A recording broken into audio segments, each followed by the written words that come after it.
ఓం శాంతి 8/12/2024 అవ్యక్త బాప్దాద యొక్క మధుర మహావాక్యాలు.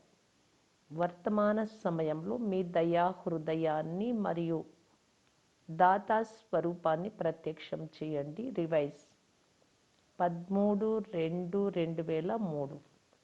ఈరోజు వరదాత తండ్రి తమ జ్ఞానదాతలు, శక్తిదాతలు, గుణదాతలు, పరమాత్మ సందేశ వాహకులు అయిన పిల్లలను చూస్తున్నారు.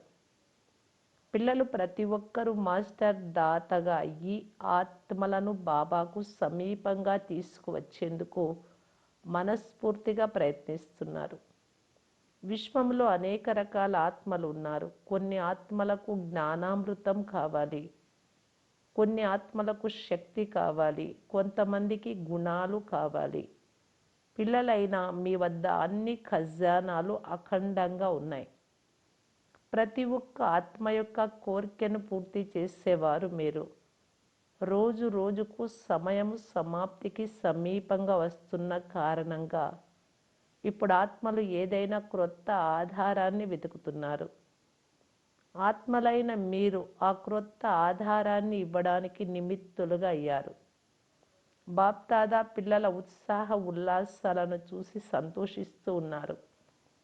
ఒకవైపు అవసరం ఉంది మరియు ఇంకొక వైపు ఉత్సాహ ఉల్లాసాలు ఉన్నాయి. అవసరమైన సమయంలో ఒక్క బిందువుకు కూడా మహత్వం ఉంటుంది కనుక ఈ సమయంలో మీరు ఇచ్చే అంజలికి, సందేశానికి కూడా మహత్వం ఉంటుంది. వర్తమాన సమయం పిల్లలైన మీ అందరి దయా హృదయము మరియు దాతా స్వరూపము ప్రత్యక్షమయ్యే సమయం. బ్రాహ్మణ ఆత్మలైన మీ అనాది స్వరూపంలో కూడా దాతాతనపు సంస్కారాలు నిండి ఉన్నాయి. అందుకే కల్పవృక్షము చిత్రంలో మీరు వృక్షం యొక్క వేర్లలో చూపించబడ్డారు. ఎందుకంటే వేర్ల ద్వారానే మొత్తం వృక్షానికి అన్నీ చేరుకుంటాయి. మీ ఆది స్వరూపం దేవతా స్వరూపం. దేవత అన్న దాని అర్థమే దేవత అనగా ఇచ్చేవారు. మీ మధ్యకాల స్వరూపము పూజ్యనీయ చిత్రము కనుక మధ్యకాలంలో కూడా పూజ్య రూపంలో మీరు వరదానాలను ఇచ్చే, దీవెనలను ఇచ్చే, ఆశీర్వాదాలను ఇచ్చే దాతా రూపులు కనుక ఆత్మలైన మీ విశేష స్వరూపమే దాతాతనపు స్వరూపం. అలాగే ఇప్పుడు కూడా పరమాత్మని సందేశ వాహకులుగా ఈ విశ్వంలో బాబా ప్రత్యక్షత యొక్క సందేశాన్ని వ్యాపింపచేస్తున్నారు. బ్రాహ్మణ పిల్లలు ప్రతి ఒక్కరూ చెక్ చేసుకోండి. అనాది ఆది దాతాతనపు సంస్కారాలు ప్రతి ఒక్కరి జీవితంలో సదా ఇమర్జు రూపంలో ఉంటున్నాయా? దాతాతనపు సంస్కారాలు కల ఆత్మలకు గుర్తు ఏమిటి అంటే, ఎవరైనా ఇస్తే మేము ఇస్తాము, ఎవరైనా చేస్తే మేము చేస్తాము అని వారు ఎప్పుడూ సంకల్ప మాత్రంగా కూడా ఇలా అనుకోరు. వారు నిరంతరము తెరచియున్న భండారంగా ఉంటారు. బాప్దాదా నలువైపులా ఉన్న పిల్లల యొక్క దాతాతనపు సంస్కారాలను చూస్తూ ఉన్నారు. ఏం చూసి ఉంటారు? నంబర్ వారుగా అయితే ఉండనే ఉన్నారు కదా. ఎప్పుడూ కూడా ఈ సంకల్పాన్ని చెయ్యకండి, ఇది ఇలా ఉంటే నేను కూడా చేస్తాను అని. దాతాతనపు సంస్కారాలు కలవారికి అన్ని వైపుల నుండి సహయోగము స్వతహాగానే ప్రాప్తిస్తుంది. కేవలం ఆత్మల ద్వారానే కాకుండా ప్రకృతి కూడా సమయానుసారంగా సహయోగిగా అయిపోతుంది. ఒక సూక్ష్మమైన లెక్క ఏమిటి అంటే, ఎవరైతే సదా దాతగా అవుతారో ఆత్మకు ఆ పుణ్యానికి ఫలముగా అవసరమైన సమయానికి సహయోగము, అవసరమైన సమయానికి సఫలత సహజంగా ప్రాప్తిస్తుంది. అందుకే సదా దాతాతనపు సంస్కారాలను ప్రత్యక్ష రూపంలో ఉంచుకోండి. పుణ్య ఖాతా 1కి 10 రెట్లు ఫలాన్ని ఇస్తుంది. కనుక మొత్తం రోజంతటిలో నోట్ చేసుకోండి. సంకల్పాల ద్వారా, వాణి ద్వారా, సంబంధ సంపర్కాల ద్వారా పుణ్యాత్మగా ఈ పుణ్య ఖాతాను ఎంత జమ చేసుకున్నాను. మనస సేవ కూడా పుణ్య ఖాతాను జమ చేస్తుంది. వాణి ద్వారా ఎవరైనా బలహీనాత్మను సంతోషంలోకి తీసుకురావడం, ఆందోళనలో ఉన్న వారిని తమ గౌరవం యొక్క స్మృతిలోకి తీసుకురావడం, స్వమానంలోకి, నిరాశలో ఉన్న ఆత్మను తమ వాణి ద్వారా ఉత్సాహ ఉల్లాసంలోకి తీసుకురావటం, సంబంధ సంపర్కము ద్వారా ఆత్మకు తమ శ్రేష్ట సాంగత్యపు రంగును అనుభవం చేయించడం. ఈ విధి ద్వారా పుణ్య ఖాతాను జమ చేసుకోగలరు. ఈ జన్మలో ఎంత పుణ్యము జమ చేసుకుంటారు అంటే ఇక అర్ధకల్పం ఆ పుణ్య ఫలాన్ని తింటారు. మరియు అర్ధకల్పం మీ జడ చిత్రాలు పాపాత్మలను వాయుమండలము ద్వారా పాపాల నుండి ముక్తులుగా చేస్తాయి. పతిత పావనిగా అయిపోతారు. బాప్దాదా పిల్లలు ప్రతి ఒక్కరి జమ అయిన పుణ్య ఖాతాను చూస్తూ ఉంటారు. బాప్దాదా వర్తమాన సమయంలో పిల్లల్లో ఉన్న సేవ యొక్క ఉత్సాహ ఉల్లాసాలను చూసి సంతోషిస్తున్నారు. మెజారిటీ పిల్లలలో సేవకు సంబంధించిన ఉత్సాహ ఉల్లాసం బాగుంది. అందరూ తమ తమ వైపు నుండి సేవా ప్లాన్లను ప్రాక్టికల్లోకి తీసుకొస్తున్నారు. ఇందుకు బాప్దాదా మనస్ఫూర్తిగా అభినందిస్తున్నారు. బాగా చేస్తున్నారు మరియు బాగా చేస్తూ ఉంటారు. అన్నిటికంటే మంచి విషయం ఏమిటి అంటే అందరి సంకల్పాలు మరియు సమయం బిజీగా అయిపోయాయి. ప్రతి ఒక్కరికి లక్ష్యం ఉంది. నలువైపులా చేసే సేవ ద్వారా ఇప్పుడు ఫిర్యాదులను తప్పకుండా పూర్తి చెయ్యాలి అని. బ్రాహ్మణుల దృఢ సంకల్పంలో చాలా శక్తి ఉంది. ఒకవేళ బ్రాహ్మణులు దృఢ సంకల్పం చేసినట్లయితే ఏదైనా ఎందుకని అవ్వదు, అన్నీ అవుతాయి. కేవలం యోగాన్ని జ్వాలా స్వరూపంగా చేయండి. యోగము జ్వాలా రూపంగా అయినట్లయితే ఆ జ్వాల వెనుక ఆత్మలు స్వతహాగానే వచ్చేస్తాయి. ఎందుకంటే జ్వాల వెలుగు లభించడంతో వారికి దారి కనిపిస్తుంది. ఇప్పుడు యోగమైతే జోడిస్తున్నారు, కానీ యోగము జ్వాలా రూపంగా ఉండాలి. సేవ యొక్క ఉత్సాహ ఉల్లాసాలు మంచిగా పెరుగుతున్నాయి, కానీ యోగములో జ్వాలా రూపాన్ని ఇప్పుడు అండర్లైన్ చేసుకోవాలి. మీ దృష్టిలో ఎటువంటి మెరుపు రావాలి అంటే ఆ దృష్టి ద్వారా ఏదో ఒక అనుభూతిని అనుభవం చేయాలి. బాప్దాదాకు విదేశాల వారు చేసిన కాల్ ఆఫ్ టైం, సమయం యొక్క పిలుపు అన్న సేవ ఏదైతే ఉందో దాని విధి బాగా కనిపించింది. ఇందులో చిన్న సంఘటనను సమీపంగా తీసుకొచ్చారు. ఈ విధంగా ప్రతి జోన్ వారు, ప్రతి సెంటర్ వారు వేర్వేరు సేవలనైతే చేస్తున్నారు, కానీ అన్ని వర్గాల సంఘటనను ఏదైనా తయారు చేయండి. బాప్దాదా అంటూ ఉన్నారు, చెల్లా చెదురై ఉన్న సేవ చాలా ఉంది, కానీ చెల్లా చెదురుగా వ్యాపించి ఉన్న సేవ ద్వారా సమీపంగా వచ్చే కొందరు యోగ్య ఆత్మల సంఘటనను ఎంచుకోండి మరియు ఎప్పటికప్పుడు ఆ సంఘటనను సమీపంగా తీసుకువస్తూ ఉండండి మరియు వారిలో సేవా ఉల్లాసాన్ని పెంచండి. బాప్దాదా చూస్తున్నారు, అటువంటి ఆత్మలు ఉన్నారు, కానీ ఇప్పుడు ఇంకా శక్తిశాలి పాలన సంఘటిత రూపంలో లభించటం లేదు. వేర్వేరుగా యథాశక్తి పాలన లభిస్తూ ఉంది, కానీ సంఘటనలో ఒకరిని చూసి ఒకరికి ఉల్లాసం కూడా వస్తుంది. వారు దీనిని చేయగలిగినప్పుడు నేను కూడా చేయగలను, నేను కూడా చేస్తాను అన్న ఉల్లాసం వస్తుంది. బాప్దాదా ఇప్పుడు సేవ యొక్క ప్రత్యక్ష సంఘటిత రూపాన్ని చూడాలనుకుంటున్నారు. బాగా కష్టపడుతున్నారు. ప్రతి ఒక్కరూ తమ వర్గం యొక్క, ఏరియా యొక్క, జోన్ యొక్క, సేవా కేంద్రం యొక్క సేవను చేస్తున్నారు. ఇందుకు బాప్దాదా సంతోషిస్తారు. ఇప్పుడు కొందరిని బాబా ఎదురుగా తీసుకురండి. ప్రవృత్తిలో ఉన్న వారి ఉల్లాసం కూడా బాప్దాదా వద్దకు చేరుకుంటుంది. డబల్ విదేశీయులు కూడా డబల్ కార్యంలో ఉంటూ సేవలో మరియు స్వపురుషార్థంలో మంచి ఉల్లాసంలో ఉంటున్నారు. ఇది చూసి కూడా బాప్దాదా సంతోషిస్తున్నారు. బ్రాహ్మణాత్మలు వర్తమాన వాయుమండలాన్ని చూసి విదేశాలలో భయపడడం లేదు కదా. రేపేమవుతుంది అనైతే ఆలోచించరు కదా. రేపు మంచిగా అవుతుంది, మంచిగా ఉంది మరియు మంచే జరగనున్నది. ప్రపంచంలో ఎంతగా అలజడి ఉంటుందో అంతగానే బ్రాహ్మణులైన మీ స్థితి అచలంగా ఉంటుంది. అలా ఉన్నారా? డబల్ విదేశీయులు అలజడిలో ఉన్నారా లేక అచలంగా ఉన్నారా? అచలంగా ఉన్నారా? అలజడిలో అయితే లేరు కదా. ఎవరైతే అచలంగా ఉన్నారో వారు చేతులెత్తండి. అచలంగా ఉన్నారా? రేపు ఏదైనా అయినా కూడా అచలంగా ఉంటారు కదా. ఏమవుతుంది? ఏమీ కాదు. బ్రాహ్మణులైన మీపై పరమాత్ముడి ఛత్ర ఛాయ ఉంది.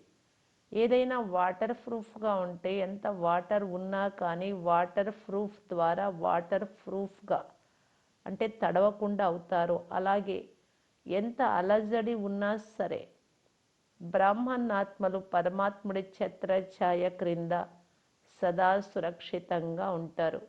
నిశ్చింత చక్రవర్తులు కదా. లేదా ఏమవుతుందో అని కొంచెం చింత ఉందా? లేదు. నిశ్చింతులు, స్వరాజ్య అధికారులుగా అయ్యి నిశ్చింత చక్రవర్తులుగా అయ్యి అచల్ అడోల్ చలించని స్థిరమైన సీట్పై సెట్ అయి ఉండండి. ఈ సీట్ నుండి క్రిందకు దిగకండి. అప్సెట్ అనగా మానసిక అలజడి. సీట్పై సెట్ అవ్వకపోతే అప్సెట్ అవుతారు. సీట్పై ఎవరైతే సెట్ అయి ఉంటారో వారు స్వప్నంలో కూడా అప్సెట్ అవ్వలేరు. మాతలు ఏమనుకుంటున్నారు? సీట్పై సెట్ అవ్వడము, కూర్చోవడం వస్తుందా? అలజడైతే కలగడం లేదు కదా. బాప్దాదా కంబైన్డ్గా ఉన్నారు. సర్వశక్తివంతుడు మీతో కంబైన్డ్గా ఉన్నప్పుడు ఇక మీకు ఏం భయం? ఒంటరి వారిగా భావిస్తే అలజడిలోకి వస్తారు. కంబైన్డ్గా ఉంటే ఎంత అలజడి ఉన్నా సరే మీరు అచలంగా ఉంటారు. సరేనా? మాతలు సరే కదా. కంబైన్డ్గా ఉన్నారు కదా. ఒంటరిగా అయితే లేరు కదా. బాధ్యత బాబాది. ఒకవేళ మీరు సీట్పై సెట్ అయి ఉంటే బాబాదే బాధ్యత. అప్సెట్ అయితే మీదే బాధ్యత. ఆత్మలకు సందేశము ద్వారా అంచెలని ఇస్తూ ఉన్నట్లయితే దాత స్వరూపంలో స్థితులై ఉంటారు. అప్పుడు దాత తనకు పుణ్యఫలంగా శక్తి లభిస్తూ ఉంటుంది. నడుస్తూ తిరుగుతూ స్వయాన్ని కరావణ్హార్ ఆత్మగా చేయించాత్మగా భావించాలి. మరియు ఈ కర్మేంద్రియాలను కరన్హార్ చేసేవి కర్మచారులుగా భావించాలి. ఈ ఆత్మస్మృతి యొక్క అనుభవం సదా ఇమర్జ్ రూపంలో అనగా ప్రత్యక్ష రూపంలో ఉండాలి. నేను ఉన్నదే ఆత్మ కదా అని ఇలా అనుకోవడం కాదు. ఇలా కాదు, స్మృతిలో ఇమర్జ్ అయి ఉండాలి. మర్జ్ రూపంలో ఉంటుంది కానీ ఇమర్జ్ రూపంలో ఉన్నట్లయితే ఆ నశ, సంతోషము మరియు కంట్రోలింగ్ పవర్ ఉంటాయి. మజా కూడా వస్తుంది. ఎందుకని? సాక్షిగా ఈ కర్మలు చేయిస్తారు కనుక పదే చెక్ చేసుకోండి. కరావణహారి చేయించే వారిగా ఈ కర్మలు చేస్తున్నానా? ఏ విధంగా రాజు తన కర్మచారులను తన ఆజ్ఞలో ఉంచుకుంటాడో, ఆజ్ఞాపించి చేయిస్తాడో అలా ఆత్మ కరావణహారి చేయించేవాడు అన్న స్వరూపం యొక్క స్మృతి ఉన్నట్లయితే సర్వ కర్మేంద్రియాలు ఆర్డర్ అనుసారంగా ఉంటాయి. మాయ ఆర్డర్లో ఉండవు, మీ ఆర్డర్లో ఉంటాయి. లేదంటే మాయ గమనిస్తూ ఉంటుంది. కరావణ్హార్ ఆత్మ చేయించాత్మ నిర్లక్ష్యంగా అయిపోయినట్లయితే ఇక మాయ ఆర్డర్ చేయడం మొదలు పెడుతుంది. ఒక్కోసారి సంకల్పశక్తి, ఒక్కోసారి వాచాశక్తి మాయ ఆర్డర్ అనుసారంగా నడవడం మొదలు పెడతాయి. అందుకే సదా అన్ని కర్మేంద్రియాలను మీ ఆర్డర్ అనుసారంగా నడిపించండి. అలా అవ్వాలనుకోలేదు కానీ అలా అయిపోయింది అని అనకండి. ఏది కోరుకుంటారో అదే జరుగుతుంది. ఇప్పటి నుండి రాజ్య అధికారిగా ఏ సంస్కారాన్ని నింపుకుంటేనే అక్కడ స్వర్గంలో కూడా రాజ్యాన్ని నడిపిస్తారు. స్వరాజ్య అధికారి అన్న సీట్ నుండి ఎప్పుడు క్రిందకు రాకండి. ఒకవేళ కర్మేంద్రియాలు ఆర్డర్లో ఉన్నట్లయితే ప్రతి శక్తి కూడా మీ ఆర్డర్లో ఉంటుంది. ఏ సమయంలో ఏ శక్తి యొక్క అవసరం ఉంటుందో అది ఆ సమయంలో చిత్తం ప్రభు అంటూ హాజరైపోతుంది. అలా కాకుండా పని అయిపోయిన తర్వాత సహనశక్తి రా అని మీరు ఆర్డర్ చేయడం మరియు అది పని అయిపోయిన తర్వాత రావడం కాదు. ప్రతి శక్తి మీ ఆర్డర్ అనుసారంగా చిత్తం ప్రభు అని అంటూ హాజరవుతుంది. ఎందుకంటే ఈ ప్రతి శక్తి పరమాత్మ ఇచ్చిన కానుక కనుక పరమాత్మ ఇచ్చిన కానుక మీ వస్తువు అయిపోయింది. మీ వస్తువు అన్నప్పుడు మీరు ఎలా అయినా ఉపయోగించుకోవచ్చు, ఎప్పుడైనా ఉపయోగించుకోవచ్చు. అలాగే ఈ సర్వశక్తులు మీ ఆర్డర్లో ఉంటాయి. సర్వ కర్మేంద్రియాలు మీ ఆర్డర్లో ఉంటాయి. వీరినే స్వరాజ్య అధికారులు, మాస్టర్ సర్వశక్తివంతులు అని అంటారు. పాండవులు అటువంటి వారేనా? మాస్టర్ సర్వశక్తివంతులు కూడా మరియు స్వరాజ్య అధికారులు కూడా. నోటి నుండి అలా మాటలు వచ్చేసాయి అని అనకండి. అలా రావటానికి ఆర్డర్ ఇచ్చింది ఎవరు? చూడాలనుకోలేదు కానీ చూసేసాను, చెయ్యాలనుకోలేదు కానీ చేసేసాను. ఇలా ఎవరి ఆర్డర్పై జరుగుతుంది? వీరిని అధికారులు అని అంటారా లేక ఆధీనులు అని అంటారా? అధికారులుగా అవ్వండి, ఆధీనులుగా కాదు. అచ్చా, బాప్దాదా అంటారు, ఎలా అయితే ఇప్పుడు మధుబన్లు అందరూ చాలా చాలా సంతోషంగా ఉన్నారు, అలాగే సదా సంతోషంగా సంపన్నంగా ఉండండి. మీరు ఆత్మిక గులాబీలు. చూడండి, నలువైపులా చూడండి, అందరూ ఆత్మిక గులాబీలు, వికసించిన గులాబీలు, వాడిపోయిన వారు కాదు, వికసించిన గులాబీలు. కనుక సదా ఇలాగే భాగ్యశాలిగా సంతోషకరమైన ముఖంతో ఉండండి. ఎవరైనా మీ ముఖాన్ని చూస్తే మీకు ఏమి లభించింది, చాలా సంతోషంలో ఉన్నారే అని మిమ్మల్ని అడగాలి. ప్రతి ఒక్కరి ముఖము బాబా పరిచయాన్ని ఇవ్వాలి. ఏ విధంగా చిత్రము పరిచయం ఇస్తుందో అలా మీ ముఖము బాబా లభించారు అని బాబా పరిచయం ఇవ్వాలి. అచ్చా, అందరూ బాగున్నారా? విదేశాల వారు కూడా చేరుకున్నారు. ఇక్కడ బాగా అనిపిస్తుంది కదా. న్యూయార్క్ మోహిని దీదీతో బాబా అన్నారు, అల్ల కల్లోలాన్ని వినడం నుండి అయితే రక్షింపబడ్డారు కదా. మంచిగా చేశారు, అందరూ కలిసి చేరుకున్నారు, చాలా బాగా చేశారు. అచ్చా, డబల్ విదేశీయులు, డబల్ నష ఉంది కదా. ఉన్నామంటే డబల్ విదేశీయులైనా మేమే ఉన్నాము అని మా మనసు చెప్తుంది అని. ఇంతటి నష ఉందా చెప్పండి? డబల్ నష ఉంది. స్వరాజ్య అధికారులే విశ్వ అధికారులు. డబల్ నష ఉంది కదా. బాప్దాదా కూడా మంచిగా అనిపిస్తుంది. ఒకవేళ ఏదైనా గ్రూప్లో డబల్ విదేశీయులు లేకపోతే మంచిగా అనిపించదు. విశ్వపిత కదా, కనుక విశ్వంలోని వారు కావాలి కదా. అందరూ కావాలి. మాతలు లేకపోయినా కూడా శోభ ఉండదు, పాండవులు లేకపోయినా కూడా శోభ తక్కువైపోతుంది. చూడండి, ఏ సెంటర్లోనైనా కేవలం మాతలే ఉండి పాండవులు లేకపోతే మంచిగా అనిపిస్తుందా? కేవలం పాండవులే ఉండి శక్తులు మాతలు లేకపోయినా కూడా సేవా కేంద్రం అలంకరించబడినట్లుగా అనిపించదు. ఇరువురు కావాలి, పిల్లలు కూడా కావాలి. మా పేరు ఎందుకు తీసుకోలేదు అని పిల్లలు అడుగుతారు. పిల్లల యొక్క శోభ కూడా ఉంటుంది. అచ్చా, ఇప్పుడు ఒక్క సెకండ్లో నిరాకారి ఆత్మగా అయ్యి నిరాకారి బాబా యొక్క స్మృతిలో లవ్లీన్లైపోండి. నలువైపులా ఉన్న స్వరాజ్య అధికారులకు సదా సాక్షితనం అనే సీట్పై సెట్ అయి ఉండే చలించని స్థిరమైన ఆత్మలకు సదా దాత తన స్మృతితో సర్వులకు జ్ఞానము, శక్తులు గుణాలనిచ్చే దయాహృదయాత్మలకు, సదా తమ ముఖము ద్వారా బాబా చిత్రాన్ని చూపించే శ్రేష్ఠాత్మలకు, సదా భాగ్యశాలిగా సంతోషంగా ఉండే ఆత్మిక గులాబీలకు, ఆత్మిక గులాబీ పిల్లలకు బాప్దాదాల ప్రియ స్మృతులు మరియు నమస్తే దాదీలతో సేవతో పాటుగా అన్ని వైపులా 108 గంటల యోగా అనేది కూడా మంచి ప్రోగ్రాం జరుగుతుంది. ఈ యోగ జ్వాల ద్వారానే వినాశన జ్వాల తీవ్రమవుతుంది. ఇప్పుడు చూడండి, ప్రోగ్రాం తయారు చేస్తారు, మళ్ళీ ఆలోచనలో పడిపోతారు. యోగం వలన వికర్మలు వినాశనం అవుతాయి, పాపకర్మల యొక్క భారం భస్మం అవుతుంది. సేవ ద్వారా పుణ్య ఖాతా జమ అవుతుంది కనుక పుణ్య ఖాతాను జమ చేసుకుంటున్నారు. కానీ గత సంస్కారాల భారం ఏదైతే ఉందో అది యోగ జ్వాల ద్వారానే భస్మం అవుతుంది. సాధారణ యోగంతో అవ్వదు. ఇప్పుడు ఏమిటి అంటే యోగం అయితే చేస్తారు కానీ పాపాలు భస్మం అయ్యేంత జ్వాల రూపం లేదు.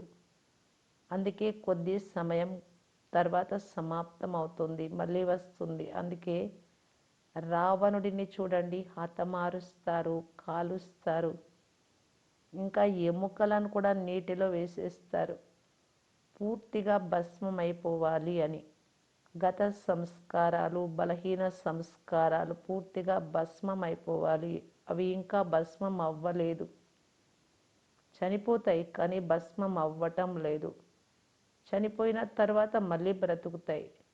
సంస్కార పరివర్తనతోనే ప్రపంచ పరివర్తన అవుతుంది.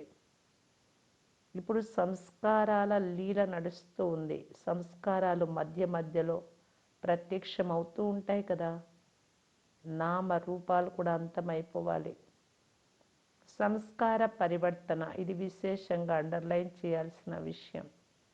సంస్కార పరివర్తన లేనట్లయితే వ్యర్థ సంకల్పాలు కూడా ఉంటాయి, సమయం కూడా వ్యర్థంగా పోతుంది, అనవసరమైన నష్టం కూడా జరుగుతుంది. అది జరగాల్సిందే. సంస్కారాల మిలనం యొక్క మహారాస్ గాయనం చేయబడింది. ఇప్పుడు రాస్ జరుగుతుంది, మహారాస్ ఇంకా జరగలేదు. ఎందుకు జరగడం లేదు? దానిని అండర్లైన్ చేయలేదు, దృఢత లేదు, నిర్లక్ష్యం రకరకాలుగా ఉంది. అచ్చా, వరదానం: కర్మయోగిగా అయ్యి ప్రతి సంకల్పాన్ని, మాటను మరియు కర్మను శ్రేష్టంగా తయారు చేసుకునే నిరంతర యోగి భవ. కర్మయోగి ఆత్మ యొక్క ప్రతి కర్మ యోగయుక్తంగా, యుక్తియుక్తంగా ఉంటుంది. ఒకవేళ ఏ కర్మ అయినా యుక్తియుక్తంగా లేనట్లయితే యోగయుక్తులుగా లేరు అనే భావించండి. ఒకవేళ సాధారణ లేక వ్యర్థ కర్మలు జరిగితే నిరంతర యోగి అని అనరు. కర్మయోగి అనగా ప్రతి క్షణము, ప్రతి సంకల్పము, ప్రతి మాట సదా శ్రేష్టంగా ఉండాలి. శ్రేష్ట కర్మకు గుర్తు ఏమిటి అంటే స్వయము సంతుష్టము మరియు ఇతరులు కూడా సంతుష్టం. ఇటువంటి ఆత్మయే నిరంతర యోగిగా అవుతుంది. స్లోగన్: స్వయం ప్రియ, లోకప్రియ మరియు ప్రభు ప్రియ ఆత్మలే వరదాని మూర్తులు. అవ్యక్త ఇషారా: సదా సంతుష్ట, అందరినీ సంతుష్టం చేసే సంతుష్ట మణిగా కావటానికి బాప్దాదా తెలియజేస్తూ ఉన్నారు.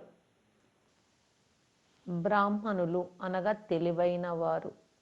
వారు స్వయం సదా సంతుష్టంగా ఉంటారు, ఇతరులను సంతుష్టంగా ఉంచుతారు. ఒకవేళ ఇతరులు అసంతుష్టంగా చేస్తే, మీరు అసంతృప్తికి గురి అయితే సంగమయుగి బ్రాహ్మణ జీవనం యొక్క సుఖాన్ని పొందలేరు. శక్తి స్వరూపులై ఇతరుల వాతావరణం నుండి మిమ్మల్ని భిన్నంగా చేసుకోవడం అనగా మిమ్మల్ని సేఫ్గా ఉంచుకోవడం. ఇది ఏ సాధన, ఈ లక్ష్యాన్ని ప్రాప్తి చేసుకోవటానికి. ఓం శాంతి.